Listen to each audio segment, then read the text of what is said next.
sur mon site et pour qu'on se repère. Oui, alors, voilà.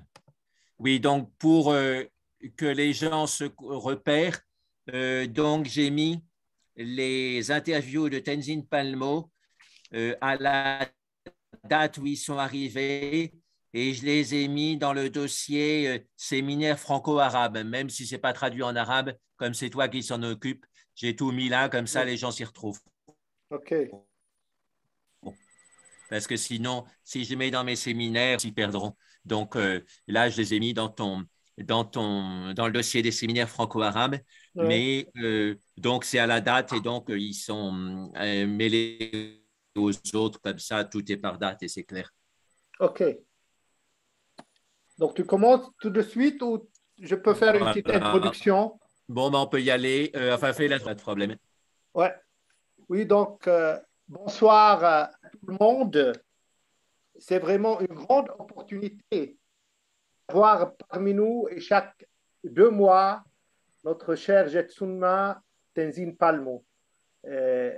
On a essayé avec elle plusieurs fois et finalement, elle a accepté de nous guider et d'être avec nous chaque 2 mois.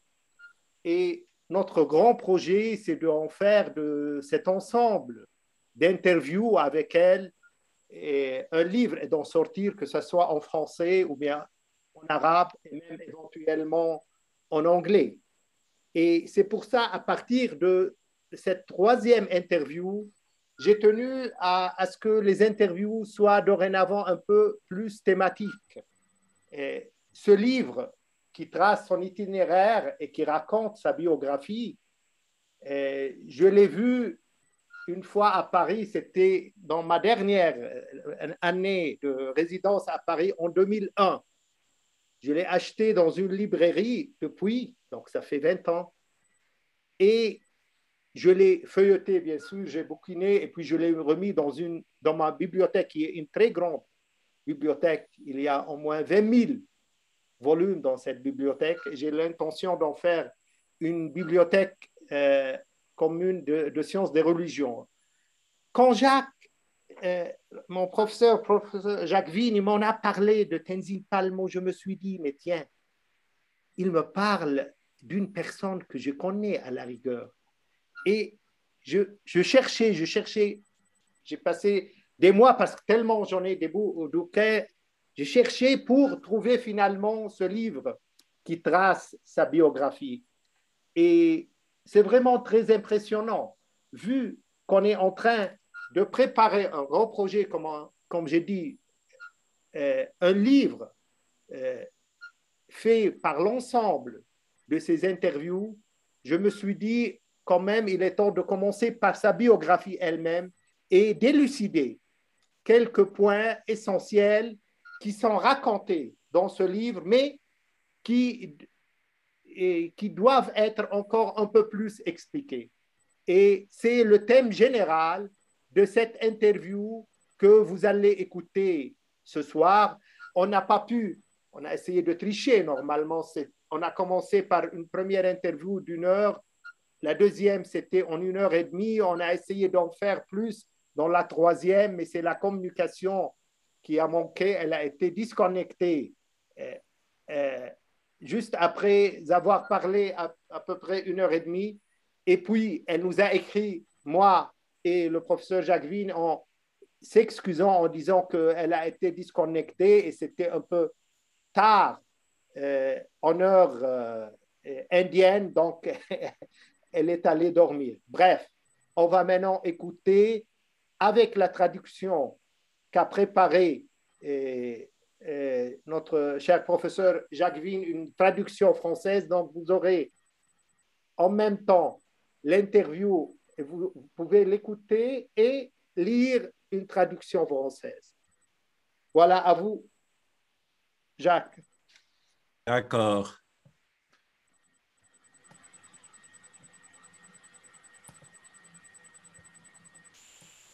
Ça arrive. Voilà, donc je lance l'interview, voilà. We celebrate our first year of these lessons. It is our lesson 52.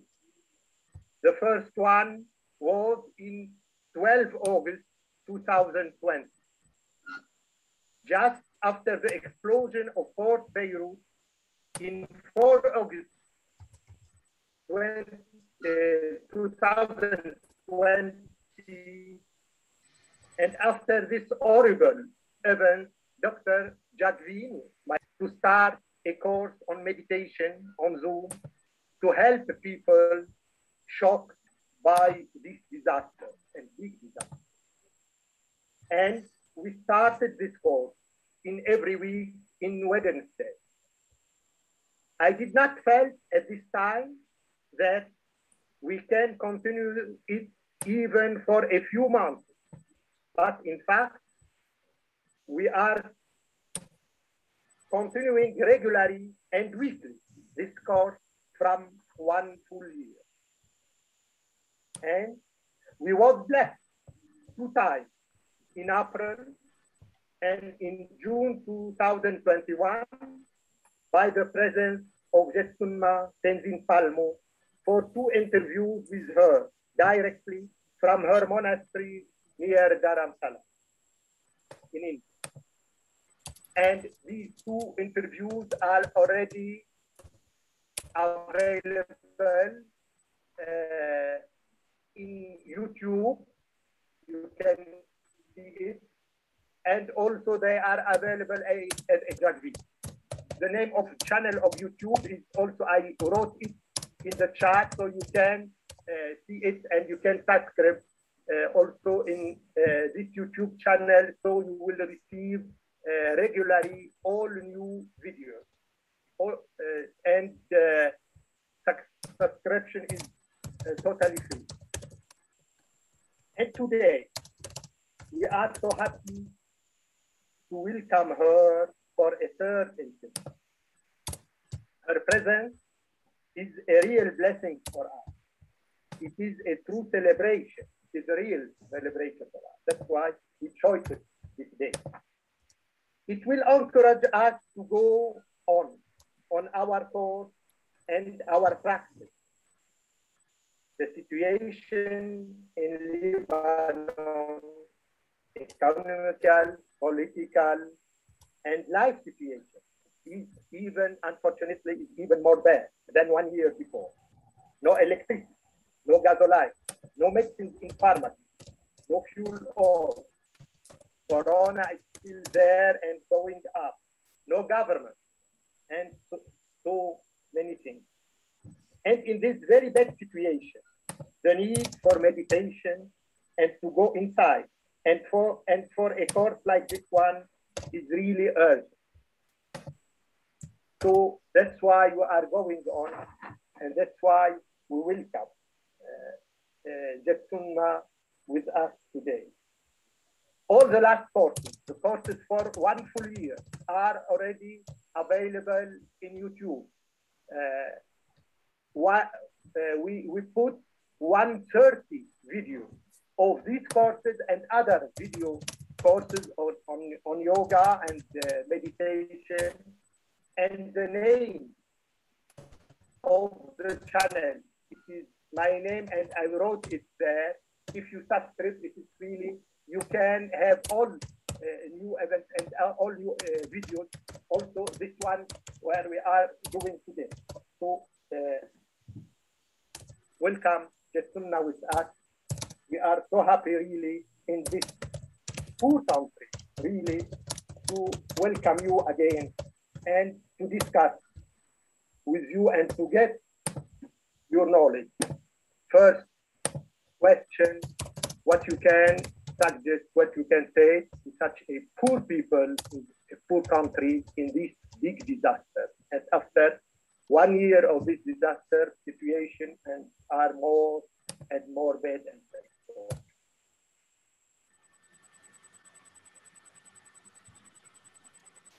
Really, what words are there to say? You know, I mean, the suffering of people is really beyond thought. But along with their suffering comes their strength. And I hope also their innate kindness towards each other when they are in this very difficult situation which our country is experiencing. The important thing, therefore, is to hold together as a unity and to care for each other, because otherwise, if you don't care for each other, who will care for you? And really, you know, this is a time to show your inner strength as a nation, not about your religion, not about your ethnic background, but about your unity as human beings. And at this time, as suffering human beings, needing the help and the caring of each other to hold strong. So this is the point, that we all have to hold hands together metaphorically and support each other during these difficult times. Thanks. Jetsumna, our third interview, we selected questions from your biography book, Hermitage dans la neige, Hermitage in the Snow. So we stressed more, maybe a little bit on your own life and your own biography to be inspired from this exceptional biography. First question, you said, my life is like a river that has always flowed speedily in the same direction. Is in page 15. What do you mean by this? Well, I think what I meant was that I feel as though I'm in a boat, a small boat that's being carried along by the current. So even if I want to go in this direction, the flow is being swept along in a different direction. It's going where it's going to go.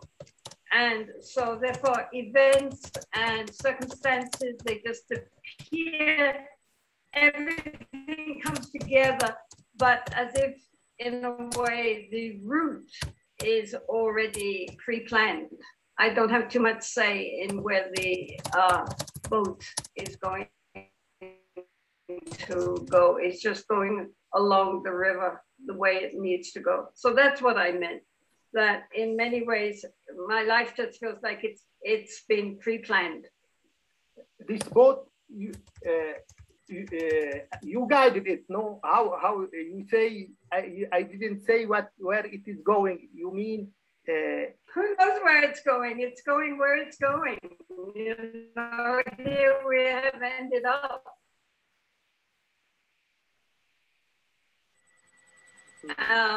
But it always feels, and it will take me along. I'm not rowing. You didn't have a choice, a decision about where it is going? Essentially not. I mean, the things come together, you know, all these different causes and conditions, and one thing leads into the next, leads into the next, leads into the next, and then here I am. I think I have very strong karma from the past.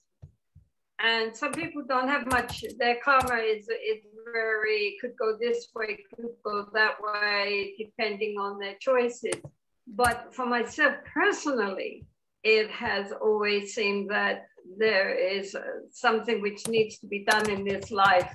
And whether I want it or not, it's going to happen. So that's why it feels like that I'm just being swept along by circumstances. Jetsumna, this karma from the past life, you say, you know it or just you feel it? Basically, I just feel it. I don't know it. I mean, I definitely feel that I got reborn in London as a female, but I have always felt that I was in the wrong place when I was in London, and that also I was in the wrong body. I was very puzzled at being female.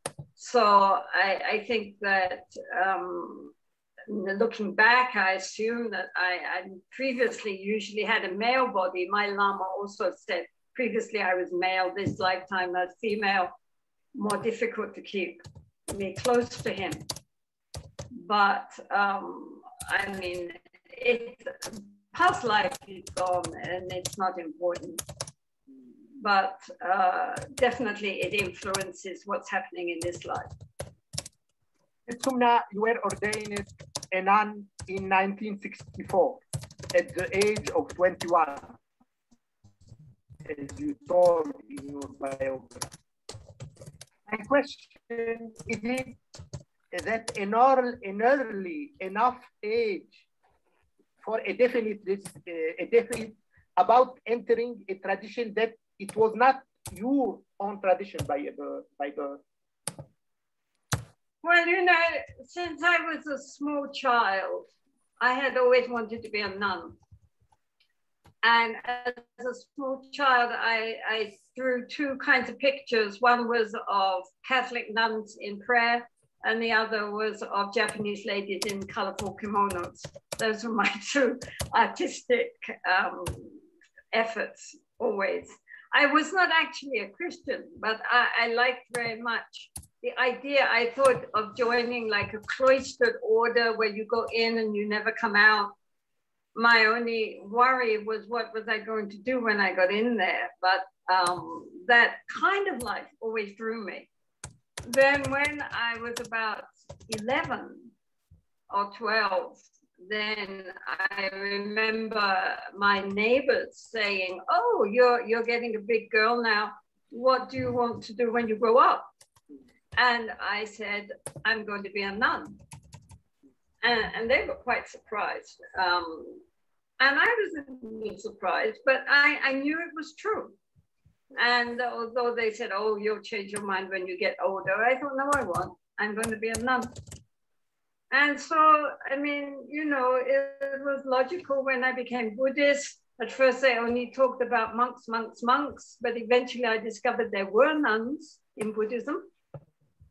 And therefore, it was the logical thing. When I said to my Lama, I want to be a nun, he said, "Yes, of course." And so 3 weeks after meeting him, I took my first ordination. I mean, he took it for granted, and so did I. I'm very grateful to myself that I knew at that age what I really wanted to do. So I mean, I didn't get involved in other things, that I went straight for what I knew was right for me. I mean, not right for everybody, but for myself, yes. You wanted to be a nun before being a Buddhist? So you wanted to be a Christian nun? Yes, yeah, because that was the only kind of nun I knew. I mean, you know, Jewish people don't have nuns. The only other people I knew were the Christians, but I couldn't work out how, since I was not Christian, what I was going to do if I became a nun. What was I going to pray about? So when I became Buddhist, I was very happy because that solved that problem. Okay, so you discovered Buddhism after, and yes, I became Buddhist when I was 18. And there is a big difference to be a nun, a Christian nun, or a Buddhist nun, at least in the organization of monastic life. I mean, there are differences, just as there are differences between Christianity and Buddhism. But, you know, if we meet with Christian nuns, or Christian nuns meet with Buddhist nuns, there is an immediate sense of sisterhood. You know, we're all nuns in this together. We might have different ideas, different practices, but, you know, there is a commonality between nuns from all religions, Jain nuns also, Hindu nuns.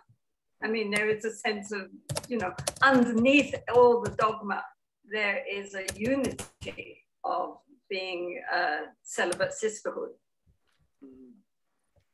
Jetsunna, you said in page 17 of this book of your biography, "I have vowed to reach enlightenment as a woman, no matter how many lives it takes." My question, why this rigorous feminism? Is being a woman, or rather remaining a woman, is more important than attaining enlightenment? No, of course not. But the problem is that usually we are told that women cannot attain to Buddhahood, right? we need to have a male body in order to become a Buddha. In the scriptures, it is yes, in the yes. You go to any Lama, and he says, well, very good, but at the end, you have to be reborn as a male, right? So women, therefore, in Buddhist countries regularly pray to be reborn as males. And so therefore, it's very important to demonstrate that the female body is just as capable, just as good as a male body, as far as attaining enlightenment is concerned. I mean, there's no reason why a male body should be favored over the female body. What is it about the male body that's so special that prevents you from becoming enlightened? There is a story of Tara. This is Tara. Yeah. And she was a princess. The story, she was a princess, and she was a nun, and she was very, very spiritually advanced. And so then all the monks said, oh, now you have to come back again as a male and you can attain enlightenment. And she said, no, I vow to attain enlightenment in a female form. And she did, Tara. Okay. So now when lamas say, oh no, sorry dear, you can't become a Buddha in a female form, I say, fair enough, you aspire to become a Buddha, I just aspire to become like Tara. Then they can't say anything. But Buddha himself. But if it came about that females were favored over the male body, then it's all right to be a male. You know, go for the underdog. You said in scripture it is there. My question, Buddha himself told something like that in scripture. To become liberated, and either male or female can attain. When the Buddha was asked, can women attain in liberation? He said, of course they can, and they do. But Buddhahood is something beyond being an arahat. And according to the tradition, there are going to be 1,000 Buddhas in this eon. All of them are male. All the past Buddhas were male. The present Buddha for this time is male. The future Buddha, Maitreya, is male. Therefore, it was taken that it is necessary and essential to have a male body in order to attain to Buddhahood. There are no female Buddhas.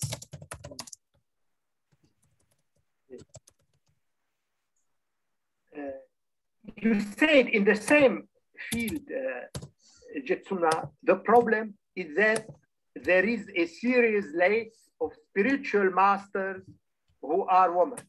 That is why in our time, it is more useful to be a woman in page 93.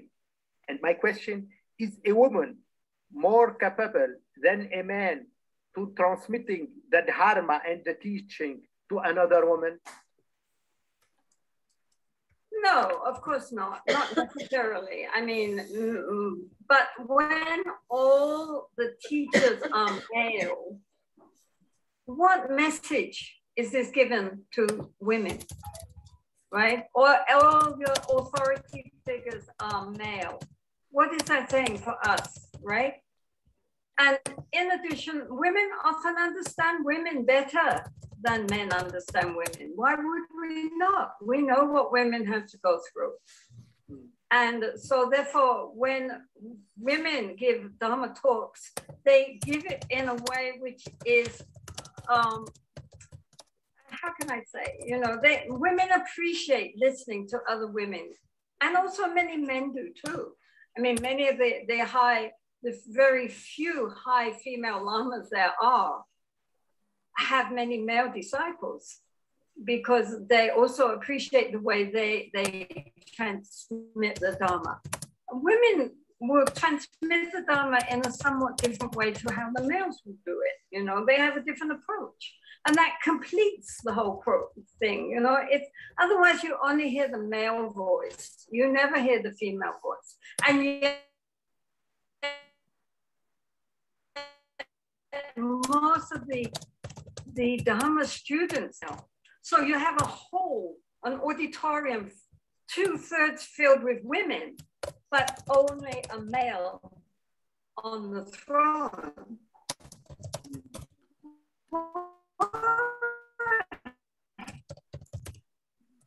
Why? Oh, it's good. We're not saying no males. We're just saying also females should be represented. Why not? They're just as intelligent, just as educated, just as realized as the males. Why should they not have a voice? Isn't it? Yeah. So do you think that woman can understand another woman much more than a man can do it? They probably feel more empathy because they have, you know, I mean, a male body has its own male problems, a female body has a female problems. Psychologically, we're somewhat different. And so naturally, women are more likely to understand women and what women have to go through than a man can understand. So, you know, it's good to have male teachers and female teachers both. It's not that one is better than the other. I mean, but that they are two faces of the same coin. The main problem that in all actual religions, man has and men tell woman what she has to do, and teaching it is always that, maybe without knowing the real nature of woman. Yes, yes. Tell me about it. We all know about that. In Islam, in Judaism, in Christianity, they are all a men who are teaching and who are telling to a woman how she should be, good behavior of her, how she should do, what she should do, and all these things are teaching by a man, but and maybe without knowing the real nature of woman, if it is good for her or not. Yeah. So this is why things have to change. This is why now we also have to have the feminine voice, because that completes the picture, which has always been very biased and one-sided up to now. You know, so it's good. I mean, it's not that the men have to go down, but that they should also allow space for, you know, a different kind of energy. Do you think some people say what Jetsumna, Tenzin Palmo are telling and what are asking for a woman in Buddhism, it's a part of feminist actual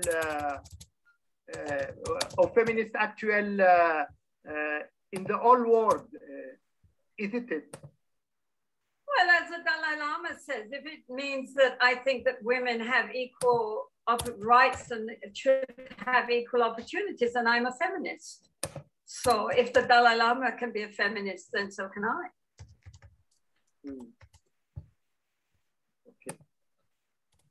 Jetsumna, you are talking on Dalai Lama, and we'll ask you a question about Dalai Lama. In your first meeting with the Dalai Lama, he addressed you using the term Anila in Tibetan. Only, it is a term only used between two hermits. Even the translator was surprised, as you told in page 67 of your book. My question, do you think he knew by intuition that you will be a hermit one day? Why he used this term? What His Holiness actually said was, oh, Anila, Tutangompel. Now, Anila, of course, is a nun, the term nun in Tibetan. And at that time, I was not a nun. I mean, it was a week later before I met my Lama and 1 month before I became a nun. At that time, I had long hair, was wearing a lay tuba, a lay costume.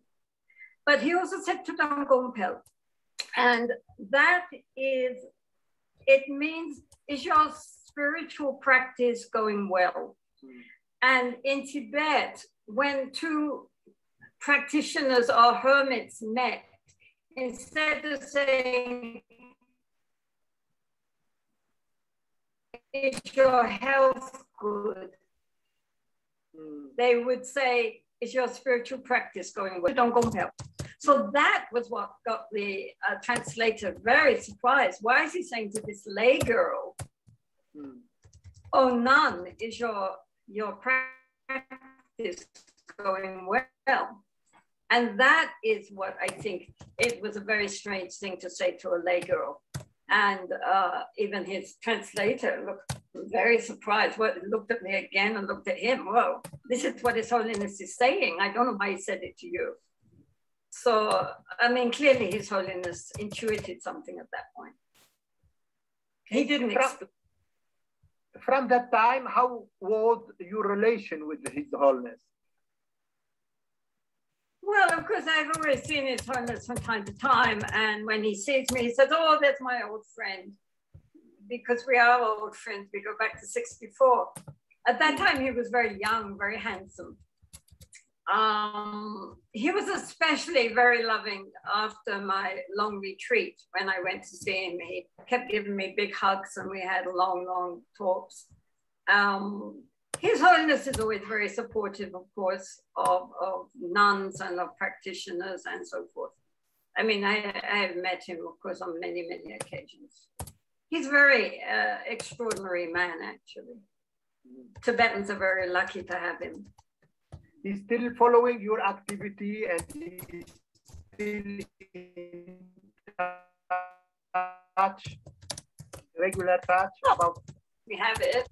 And as I say, whenever I see him, he always greets me and, you know, and sometimes gives me a hug. So, I mean, he's always very, you know, very open towards whatever is going on within his community. Jetsuma, you tell us that when you showed your picture of a nun to your second master, as Sakya Tenzin, he told you look like a bald Virgin Mary, page 117. My question, what remains in Tenzin Palmo, the Buddhist nun of her original Christian tradition? And why this inspiration? Why he saw in you a Virgin Mary? Well, because I was kneeling there looking very, very pious and white and looked a bit like a Renaissance Virgin Mary, yeah. The bull, right? That's why he said that. Yeah, but the point is that, I mean, I have never actually been a believing Christian. I mean, sometimes when I was very young, I would go to church because I liked the ritual. We were Anglo-Catholic, but I never believed in Christianity per se. I never believed in a creator God who orders our lives and then judges us at the end. I mean, now when I look back, I didn't believe in, I had always believed since I was a very small child that we were inherently perfect and that we had to keep coming back again and again until we discovered our innate perfection. I had no idea about original sin. I had no idea about that we only have this one lifetime, then we're judged. That wasn't the way I thought at all. I thought we just had to keep coming back again and again. I always believed in rebirth. I always believed in karma. Nobody taught me. I just knew. When I asked my mother what she thought, she said that sounded sensible. And I thought it sounded sensible to me too. So always my question was, what is perfection? What is it? And how do we attain it? And that's what I was always searching for until I came across Buddha Dharma when I was 18. So Christianity was not, I mean, you know, I had to go to religious classes at school, but it was not something which ever influenced my thinking. I didn't think like that at all. So I can't say that I carried much of that along with me. I mean, some people, especially if they've been Catholics, always remain Catholics in their heart. But I never even really understood what Christians were going on about. It was just not the way I thought. So what it remained from Christianity? Nothing in the actual... Well, yeah, I think Jesus was a great bodhisattva. I think he was very misunderstood and got lost in all the dogma. But beyond that, you know, I mean, the ethical side of it and the side about being kind and being good and being generous, all religions, you know, hold to that. You know, I mean, what religion doesn't tell us we should be good and kind and generous? Whether people are is another thing, but I mean, they're told they should be. But beyond that, I can't say that I was particularly influenced by Christianity. And of course, in England nowadays, where is Christianity? Where is it, you think?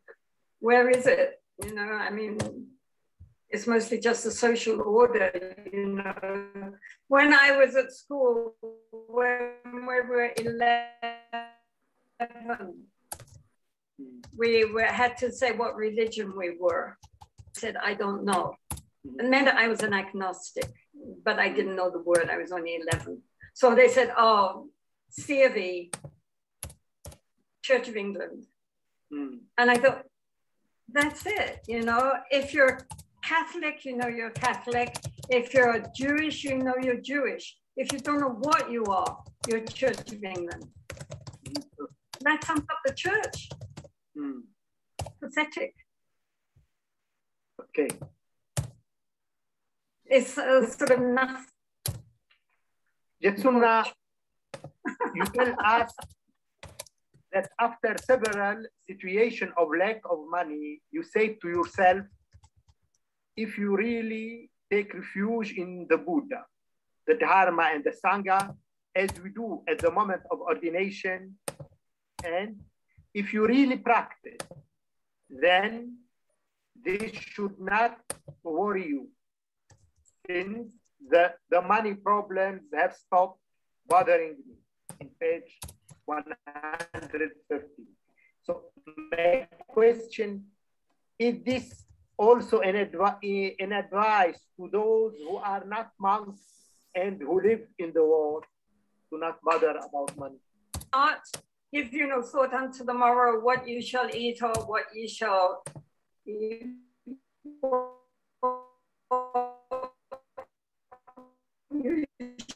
wear, because you know your Father knows you need these. It's also there in Christianity that we should not give too much attention to our everyday needs, because if we have faith, somehow they will come.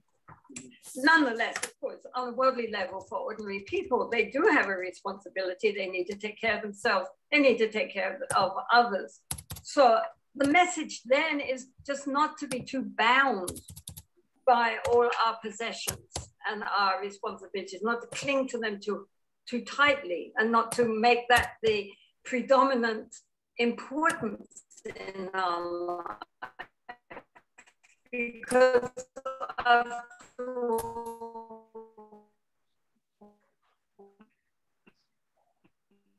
when we die, we leave everything behind anyway. And to have in our spiritual aspects, it does. But of course, as you know, family people, etc., then they have a responsibility for their families, for their children, for their education, etc. But not to make our ambition in life just getting on, being comfortable, having a bigger house, more cars, and so forth. That's where we go astray.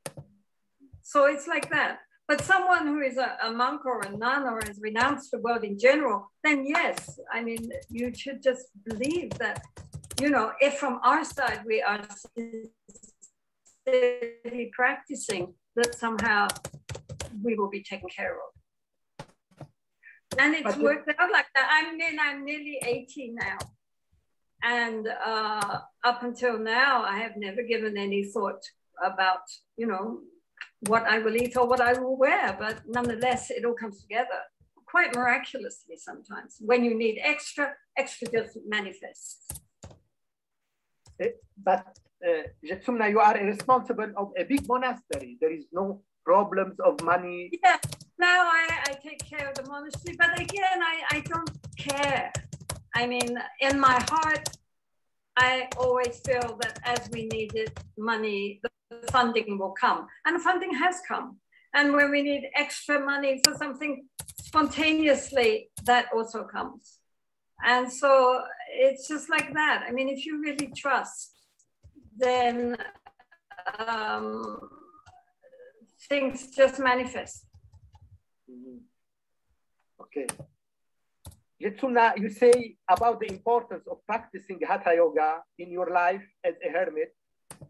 You say, yoga has helped me considerably to neutralize all effects of sitting meditations and to alleviate my spinal problem. In page 127. My question, do you think that the practice of Hatha Yoga posture is indispensable for a meditator? And what do you recommend in this area? Well, I mean, obviously, if you're spending all day long sitting immobile, it's important to get exercise. I mean, our nuns also do yoga every day, and the little ones do some Tai Chi.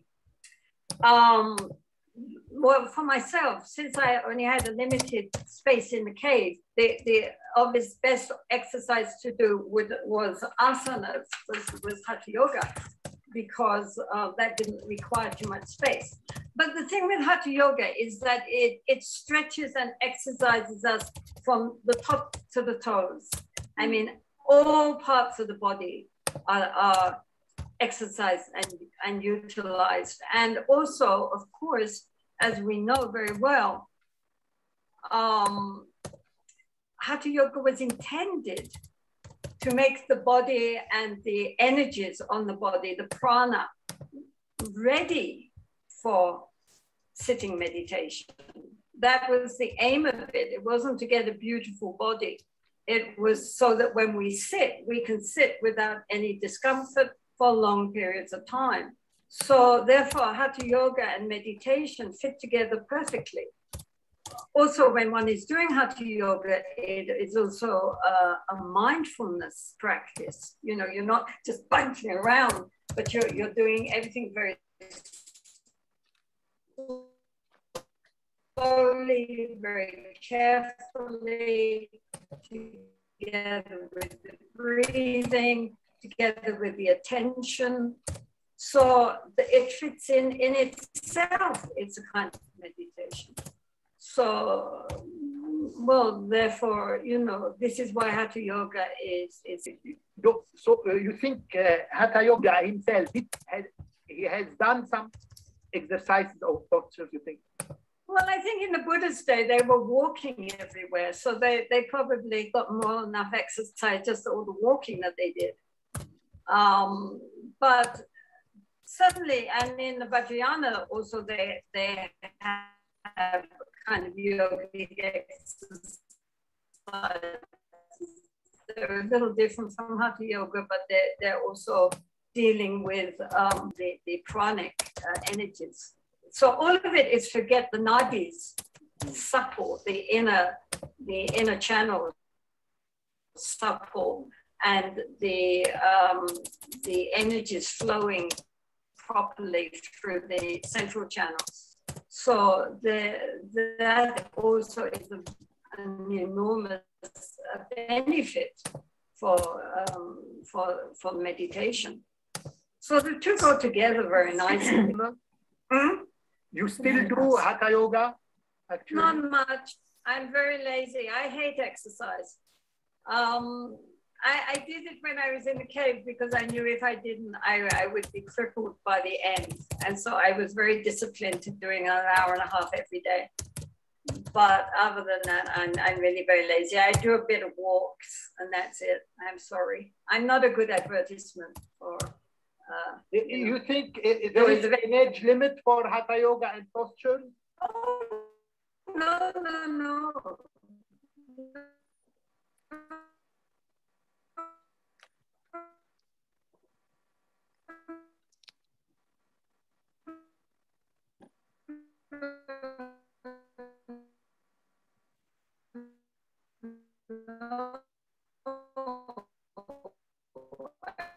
I mean, you can start when you're very, very small, and you can go on until you're 108.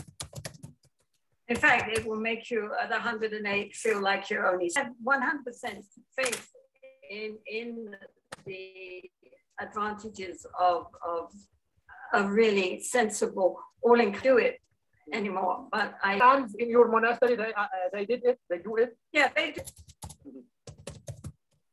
Okay. This book also, your mother said to you just before her death, once again, in the form of your mother, in my future life, so that I can help you follow your spiritual path. Page 150. My question, how does it feel for you to hear this testimony of your dying mother again? Well, you know, I mean, my mother and I obviously had very strong karmic connections from past lives. And I think she was the only reason why I got reborn in East London. There didn't see many other points. And she had always looked to me from an early time to be like her guide on the spiritual path. For example, when I was 15, I took up Hatha Yoga and became vegetarian. And so then she also was doing Hatha Yoga and we all became vegetarian. So, and then later she became Buddhist when I became Buddhist.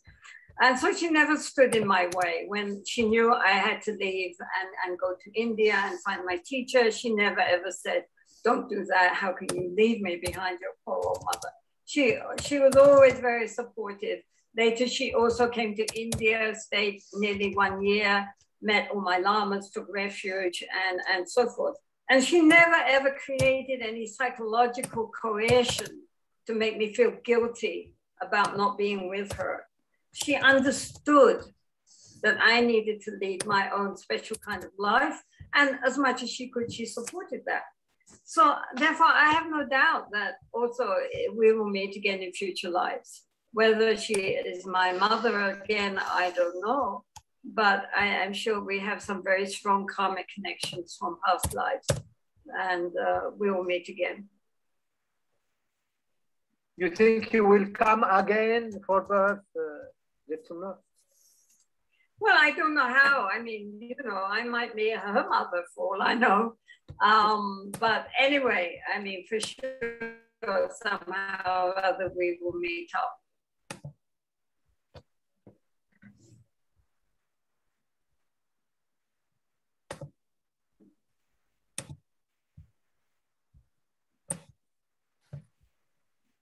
Oui, donc, je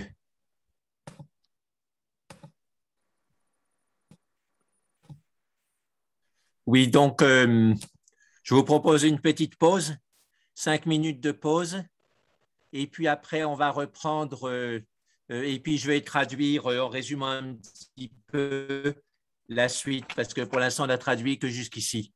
Hein, voilà, donc 5 minutes de pause,